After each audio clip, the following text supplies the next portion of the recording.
What if everything you've been chasing is already chasing you?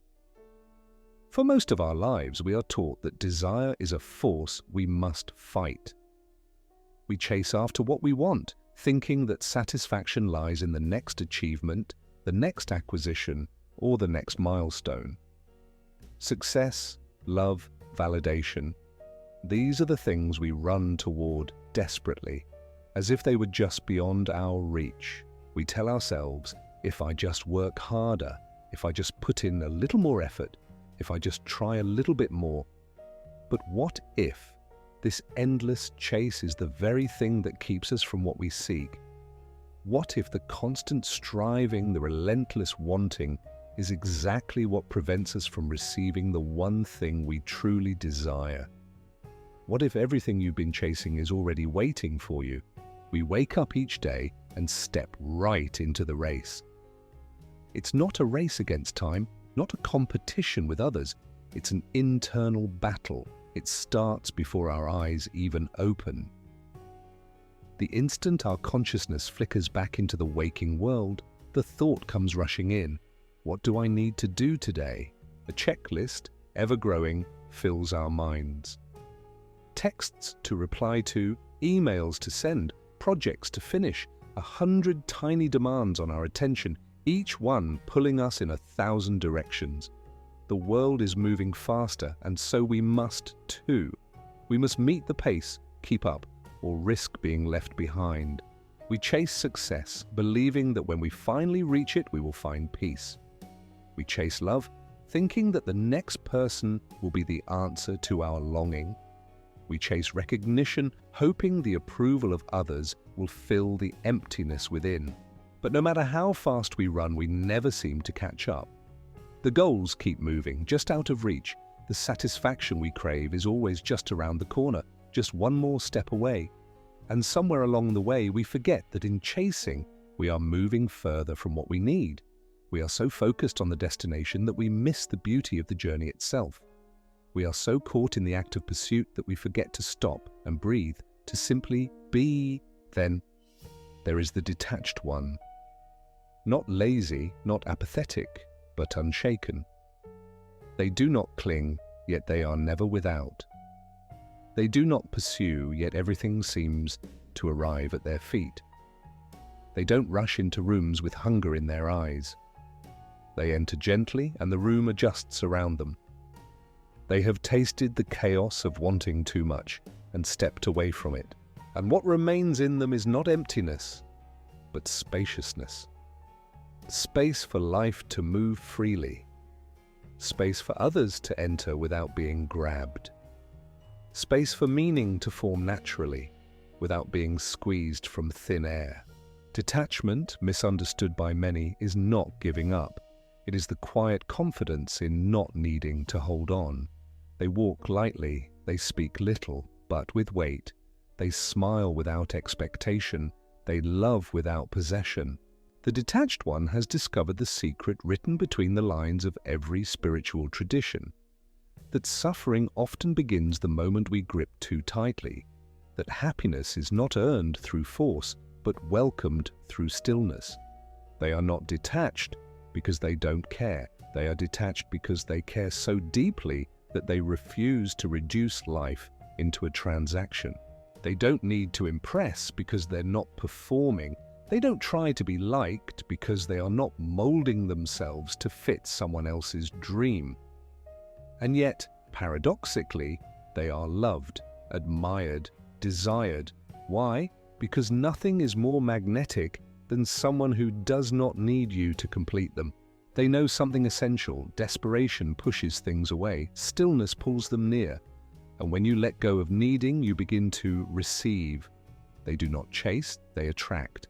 And not by manipulating energy, but by becoming the kind of energy that is complete in itself. That is the silent truth. To become full, we must become empty. To receive all worse, we must desire nothing. And so in their stillness, something begins to shift. Life, once resistant, begins to yield. People lean in, opportunities present themselves, paths open that once seemed locked behind invisible doors. not because the detached one forced their way through, but because they stopped pushing entirely. There is something curious about the way the universe works. Something almost humorous, as if it were playing a grand joke on us all.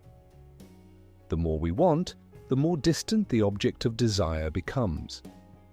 The more we chase, the faster it runs. The more we obsess, the more we repel. But the moment we release it, genuinely, not performatively, it turns back around. It approaches. Why? Because true detachment is magnetic.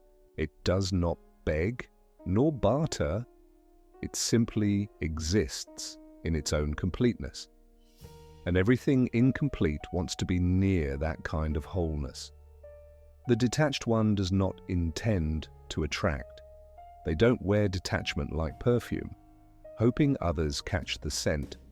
They simply are, and in their being, in their quiet presence, something shifts in the people around them.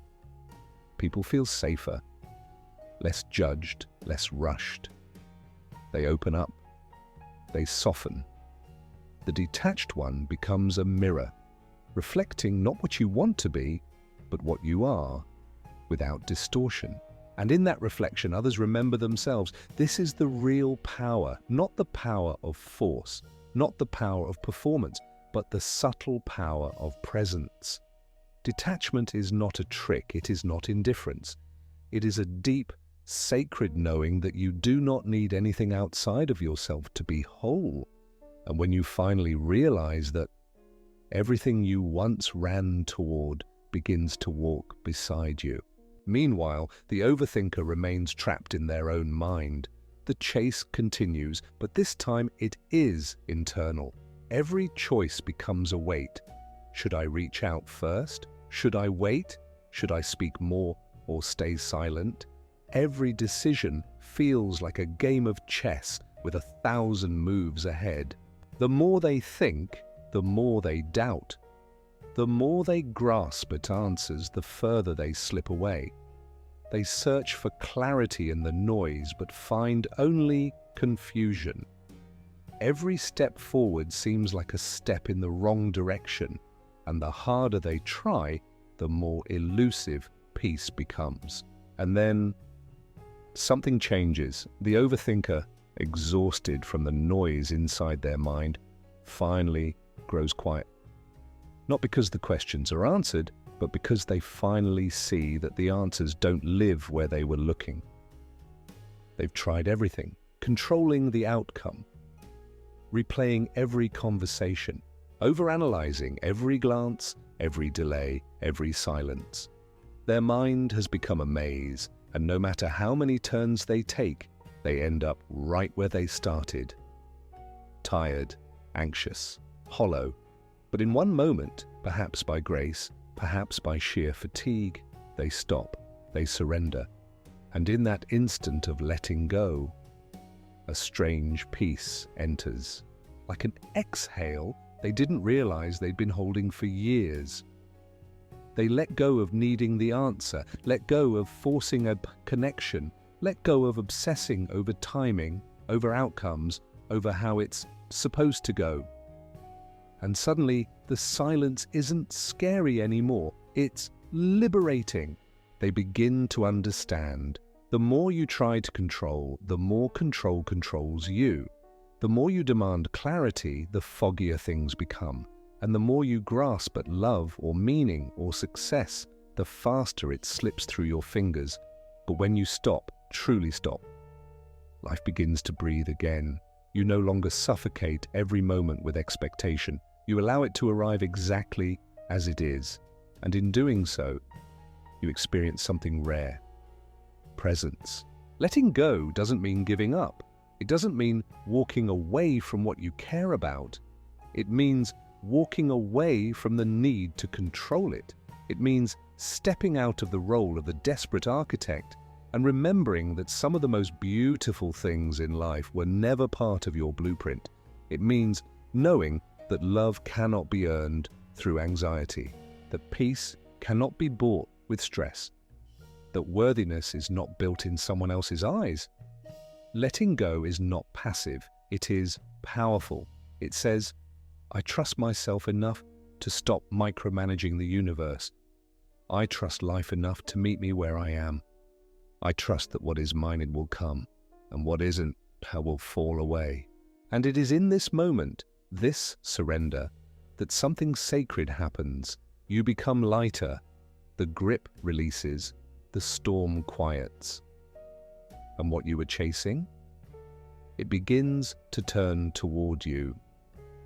Not because you finally caught it, but because you stopped running. Here lies the paradox, the kind that lives in every deep truth.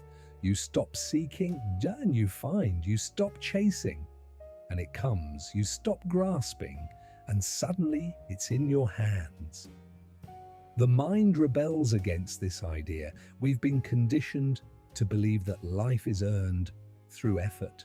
That love must be secured through strategy. That success only comes through sacrifice.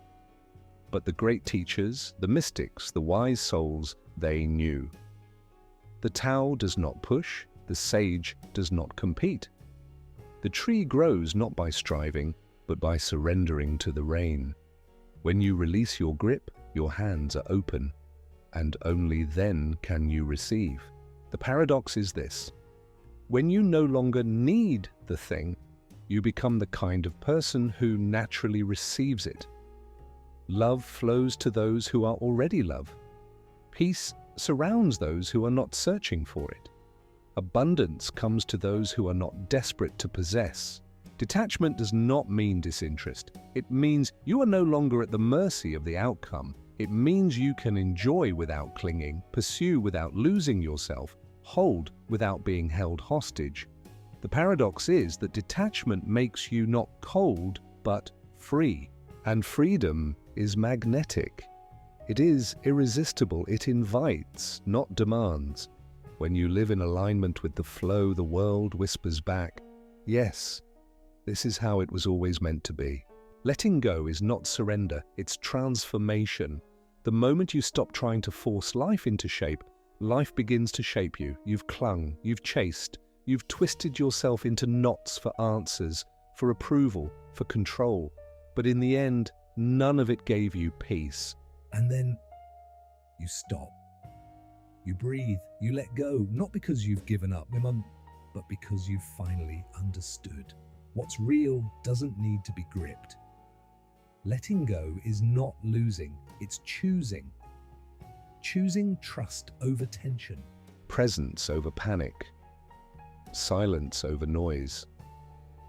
It is the quiet power that says, I no longer beg to be chosen, I choose myself. And something shifts, the energy around you changes, people feel it. Life feels it. Because nothing is more magnetic than someone who is whole on their own. You become the calm in the chaos, the center that doesn't spin. And from that center, everything begins to come, naturally, freely. Not because you demanded it, but because you released it. And in that moment, you realize letting go didn't take anything from you. It gave everything back.